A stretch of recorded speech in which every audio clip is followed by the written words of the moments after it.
talk a little bit about, even despite the fumbles that Trevor did have today, could you talk about his toughness and getting some really clutch sideline throws to Ridley as well? Yeah, Trevor played extremely tough today and physical, and he's done that all season. He's done that before. Obviously, a great leader that way, and he does what it takes, to win that down. And he had to use his legs today. He played physical as well. It's a couple weeks in a row. At the end after the game, I saw you pumping the fist to the crowd. I'm assuming it was somebody you knew. My wife and my friends that were sitting up there. The only 5 people I had here. You don't normally always pump your fist after a game. I just wondering, did this game, this opponent? You don't follow me very much then. Did it feel like there was extra juice added to this win? I think that listen, these games are emotional, man. They're hard fought. Both teams are straining. The players are straining. Guys are putting their bodies on the line, and coaches, and the whole thing. And obviously, we're not out there playing, but we're part of it, and we feel it, and we feel the emotion. And it's okay to let your emotion and your everything show every now and then. And I know I try to keep things in too much, but maybe I should show that emotion a little bit more. But I was very proud of our guys, the way they hung in there, for 60 minutes in this football game. So I'll fist pump after every one of those. Can you talk about the 32-yard completion on 3rd down and 6 from Trevor when he threw the ball up there? Cam wasn't there. The pressure was coming. I mean, that seemed as big a play as any in the entire game. It's the offense. It's Trevor. It's Cal. It's everybody being on the same page. It's our offensive staff preparing our guys for situations like that. Mike McCoy having Trevor ready in those situations to make that call. To see the blitz, to audible the route. Great throw, great catch. We needed it to really, maybe not ice the game, but at least help us win this football game. It seemed from about 6 minutes left in the second quarter that the Bills were surging, that they were grabbing momentum. Previous Jaguars teams wouldn't have held it off. What happened today? What was the mindset that kept them in it, and they had an answer for everything the Bills had? I think it's just a credit to the players.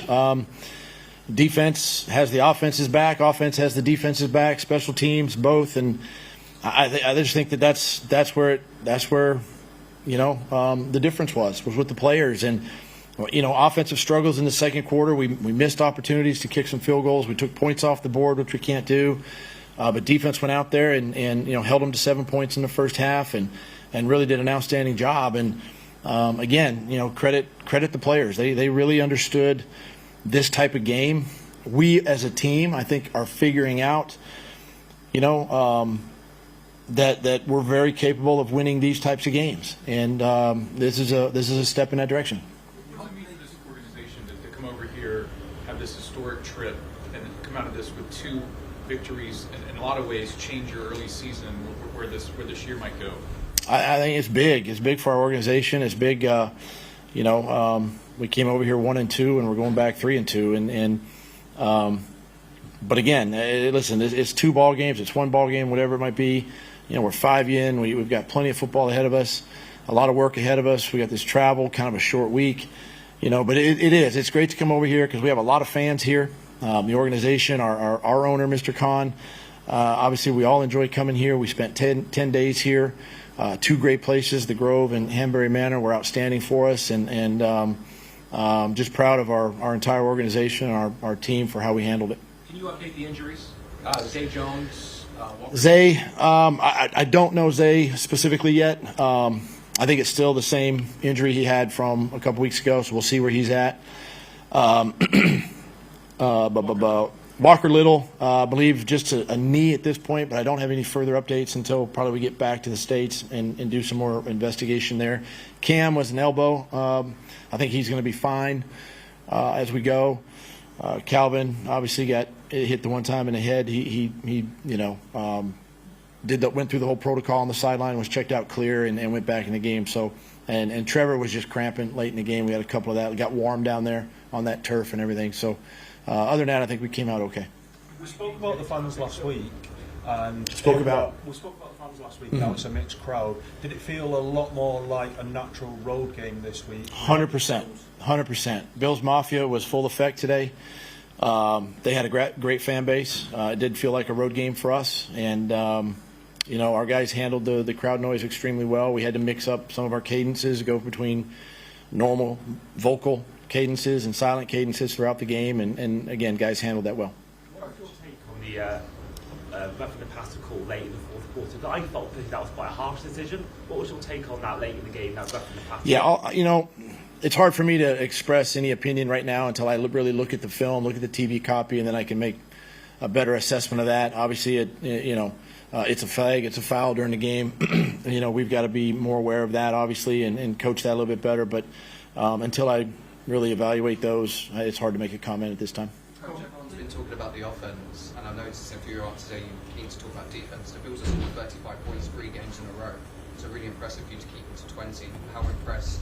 I know you've already touched upon it, but it'd be great for you to elaborate. I think your defense played outstanding today. But Listen, our defense 2 weeks in a row. My hat's off, Mike Caldwell, and the staff. Just the way they've prepared our players, the way the players have embraced the game plans, the way they practice during the week, and then go out and play, the physical style that they're capable of playing. It's just really things are beginning to kind of gel for them, as a unit, and creating takeaways, obviously. And again, this is 2 weeks in a row. They did it last week at Atlanta, kind of keeping the offense in the game, and then again today, keeping the offense sort of in the game. Just a great performance by our defense. Coach, the Bills, at least at the beginning, seemed pretty flat. Do you feel like you had a little bit of an advantage having been here for the week prior? It's hard to speak for them, obviously, but I know our guys were in really good position health wise. They felt energetic. They felt good to be here. Ask me that question in 7 days after we go back. It's a challenge. That's the next challenge for us, right, with the time change going back and all that. But I did feel like our guys were ready to go, and the 10 days over here were good for us. Do you expect to play more 2 games in Europe, or do you think that they want to go to the United States and that it's better for the players and for you as a coach? I think it's relatively safe to say that we'll probably each year play 2 games over here. I don't know that. I don't have a crystal ball. I hope the rest of the league, plays 2 games over here at some point. But again, it was good for us, and it was good to get out of Jacksonville at that time. We needed to, I think, bond a little bit as a football team, and we've done that. And now we get to go back with 2 wins, and we got a big AFC South matchup next week. Why did you choose to play the game next week? Because you could have a bye week, but you probably chose to. Yeah, we're still so early in the season after 5 games to take the bye this early, and it's a long season, a lot of football left, and so I feel like if you can push your bye towards the middle of the year, it might benefit you. But I'll do my part, to help our team recover this week coming up, and but yet still making sure that they're prepared mentally for the Colts next weekend. You've been here for 10 days. How has that helped you to bond more as a team? I think we're in the hotel together. We're seeing each other down the hallways. We're walking to practice together. The players are together. They're going to dinners during the night. They're hanging out during the week.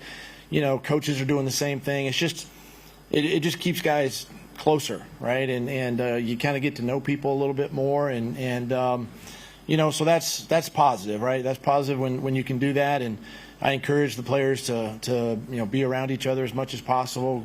Go grab dinner, or if they wanted to go swimming, they go swimming, or whatever it might be at the hotel. And it just it keeps them close, and that's what we're going to need as the season progresses. Thanks, Coach. Thank you, guys.